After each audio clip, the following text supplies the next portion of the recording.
Alors bonjour chers téléspectateurs, je suis Monsieur Yao Fabrice. Nous sommes à l'émission Je défends ma filière avec Miss Ouattara, Nafissatou et Zadi, Monsieur Loïc. Zadi Loïc. D'accord, très rapidement. Miss, qu'est-ce qui vous a poussé aujourd'hui à vous mettre en communication? Alors, il faut dire que la communication, c'est quelque chose qui m'a toujours passionnée depuis petite. Et depuis cet âge-là, j'ai toujours eu les capacités pour exercer cette filière-là. Donc, après l'obtention du bac, je me suis dit, why not? Donc, je suis venue en communication, question de poursuivre et de me former dans ma passion afin d'exceller dedans. D'accord, avant de passer déjà la parole à votre confrère, pour vous, de manière basique, c'est quoi la communication aujourd'hui dans la société actuelle? Alors, partant de la définition de la communication, il faut dire que la communication se définit simplement comme un moyen d'échange entre une et plusieurs personnes. Si on le place, ou du moins si on la place dans le milieu social, on dira tout simplement que la communication est très importante parce qu'on la retrouve partout. Dans chaque domaine, on a besoin de communiquer, on a besoin de partager plutôt des idées afin de captiver, de se faire comprendre et de savoir vraiment ce qu'on veut. En fait. D'accord, Ça. communiquer, partager les idées, arriver à se comprendre, pour marcher ensemble dans la société, en quelque sorte, réunir la société. Je vous retourne carrément, Monsieur Loïc, la même question. Parlant de communication, en entrant dans le thème étymologique de la définition, c'est là du processus entre plusieurs personnes, pas forcément deux personnes. Ouais. Certes, à partir de deux, on peut aller dans le thème plusieurs, mais plusieurs, ça résume au fait un nombre qui n'est pas dénombrable. On peut expérimenter cela dans ce plateau même. Nous débattons, nous discutons ensemble. Et c'est une forme de communication qu'est la parole. Donc, il faut la communication dans n'importe quel aspect de la vie. Même en dormant, c'est la communication. Pour dormir, il faut une communication avec le corps pour dormir. Si le cerveau n'est pas d'accord, le corps ne peut ne pas l'être parce que dans le thème biologique et généalogique de l'homme, autant pour moi, il faut l'aspect physique et spirituel pour que le corps puisse être obéissant. Donc, parlant de communication, il n'y a pas de vie sans communication. Comme le disait Pavlov, on peut ne pas communiquer. Il n'y a pas de communication sans communication. Il faut la communication. D'accord, il faut la communication, n'est-ce pas, pour... Est-ce qu'aujourd'hui, vous arrivez véritablement à communiquer, ne serait-ce que sur vous-même? Oui, quelquefois. Pas tout le temps, mais quelquefois, je parviens à communiquer avec ma propre personne. Et comment vous arrivez à communiquer avec votre propre personne? Enfin, c'est très, très psychologique. Il faut l'aspect mental, puis physique. Communiquer avec moi-même, me lever le matin, m'apprêter, venir à l'école. Pas forcément à l'école, mais le fait même d'être assis sur ce plateau, c'est une grâce qui vient personnellement de UNDA, Université Notre-Dame d'Abidjan, le groupe IFSM. Donc, je communique avec ma propre personne pour m'inscrire dans cette université, continuer la science de l'information et de la communication qui reflète la communication dans tout son aspect.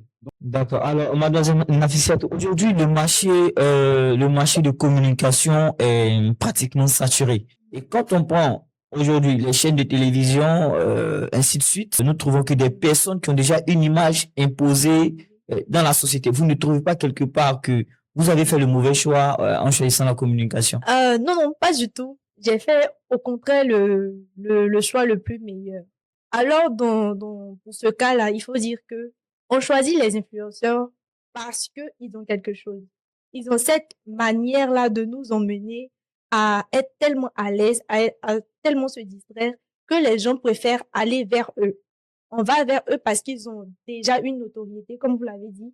Ils ont une notoriété, donc je vais associer ma chaîne de télévision à cette notoriété. Pour revenir sur cette question, il faut dire que la communication, c'est un processus. Si je décide de m'investir dans cette filière, je me dis quoi? Comment faire pour impacter, pour capter et pour moi aussi être sous l'ombre des projecteurs?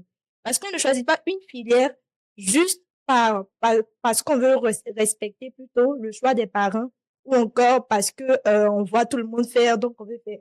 Il faut se poser les vraies questions. Je me dis que si tu te dis que je veux faire telle filière, il faut savoir comment y arriver. Quels sont les processus que je dois faire? Aujourd'hui, on peut être étudiante en communication, peu importe l'école, mais ça va dépendre de la manière dont tu es déterminé et ta manière dont tu travailles pour cela. Un étudiant en communication qui toujours vient à l'école parce on doit lui dire va à l'école et tout, va avoir des diplômes, cette personne-là ne sera pas forcément en communication. Pourtant, une personne qui aime vraiment la chose, qui a pris le temps d'analyser les différents aspects, peu importe les difficultés, aura toujours une porte de secours. Parce que, comme je le disais tantôt, la communication se vit, en fait. La communication, c'est un processus. Si les influenceurs aujourd'hui sont arrivés à ce stade-là, c'est parce qu'il y a quelque chose qu'on ne voit pas, en fait.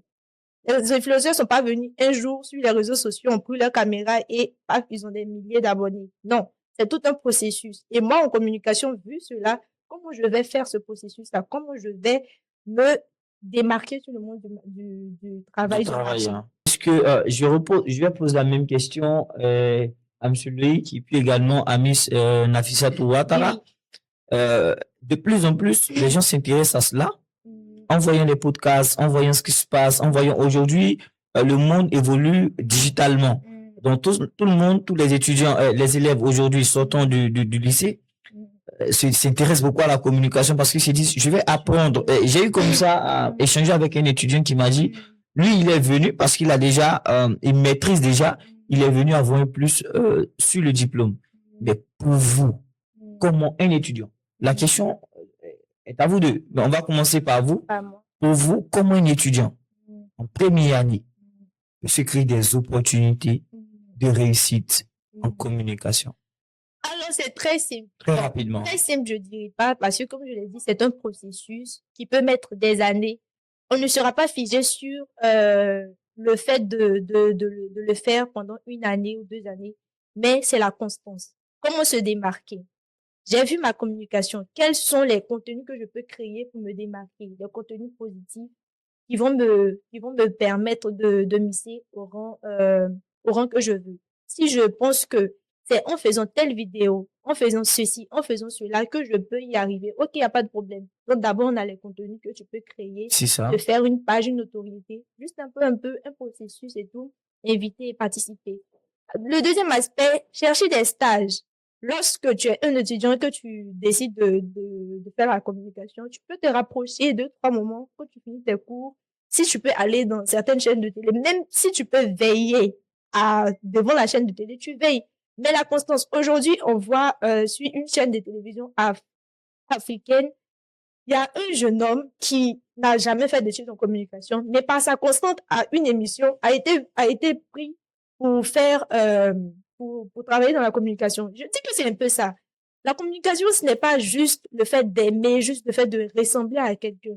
Mais si tu aimes vraiment un truc, il faut te donner corps et âme. Donc, pour moi, D'accord. il faut se faire démarquer, agir en cherchant des relations aussi, en ne restant pas fermé. Créer des opportunités pour soi-même, à soi-même.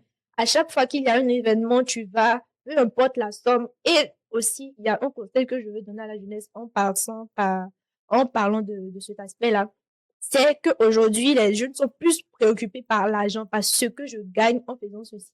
Autant moi, je dis que si tu veux quelque chose, ne regarde pas l'aspect monétique. Va directement, va peu à peu, ne sois pas pressé, peu importe l'année que ça prendra.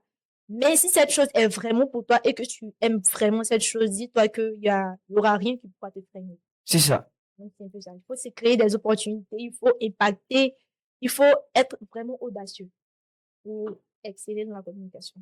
D'accord. Donc, en communication, il faut persévérer, il faut accepter le bénévolat, il faut accepter la gratuité, il faut forcer. À partir de ce moment-là, tu auras une chance de réussir. Alors, monsieur Loïc, je vous retourne rapidement. Mais c'est cette optique que je me lance. Mais je peux quand même dire qu'il faut le thème AC.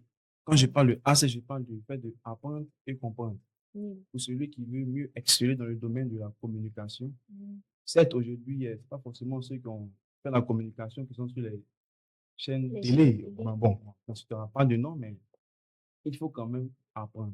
Il faut d'abord apprendre, comme je le dis. C'est celui qui apprend qui peut comprendre et c'est celui qui comprend qui peut expliquer. La culture générale compte beaucoup dans cet aspect. certes, il y a quand même des difficultés. On va pas forcément gambader sur certains thèmes. Mais pour celui qui veut réellement réussir dans le niveau de la communication, c'est une personne qui doit beaucoup chercher à avoir le sens de l'écoute. Il faut être attentif à tout ce que tu fais. Celui qui écoute, lorsqu'il parle, il est écouté. Mais celui qui est très distrait, bon, c'est très difficile d'écouter une personne qui n'est pas pour autant une personne sérieuse, je veux le dire. Donc, il faut avoir le sens de l'écoute, le sens du partage et se donner les moyens nécessaires. Parce que l'un des mentors de la Nawa, Zaghi Zaourou, disait, il faut écouter pour être écouté. Celui qui n'a pas le sens du savoir ne saura jamais ce que l'autrui sait.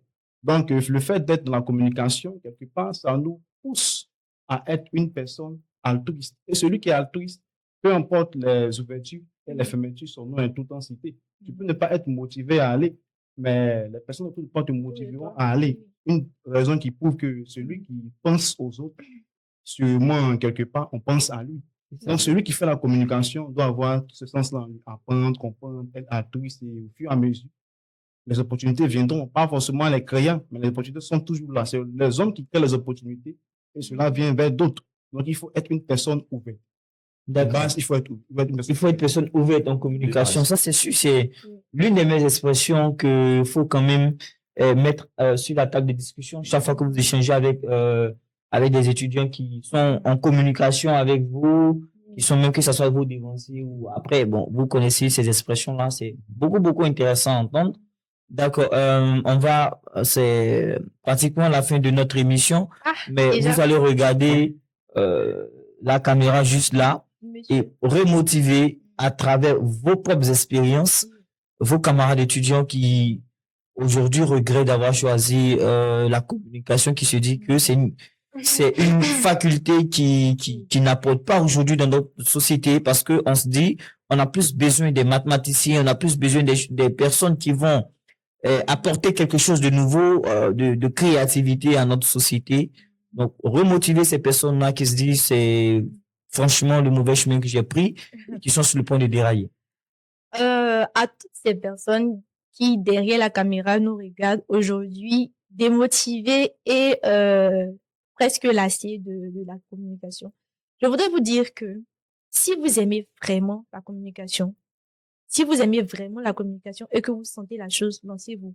Il y aura forcément des difficultés. Oui, vous serez confronté à plusieurs péripéties, plusieurs trucs. Mais il faut rester focus sur son objectif. Démarquez-vous autant que vous pouvez, impacter, être les plus audacieux que vous pouvez. La même question pour monsieur Loïc, qui est dans la caméra en face de vous. Si j'ai quelque chose à dire pour répondre à cette question, c'est de dire à toute personne en général qui nous suit et nous écoute d'avoir la motivation en soi. Il faut être motivé. Rien n'est fait sans obstacle. Nous apprécions plusieurs personnes, mais la plupart des personnes que nous apprécions ont connu des moments de faiblesse. Donc, il faut croire en soi. Et la communication, c'est une source de motivation. Venir vers la communication, c'est quelque part se poser des questions et répondre avant qu'on pose ces questions-là.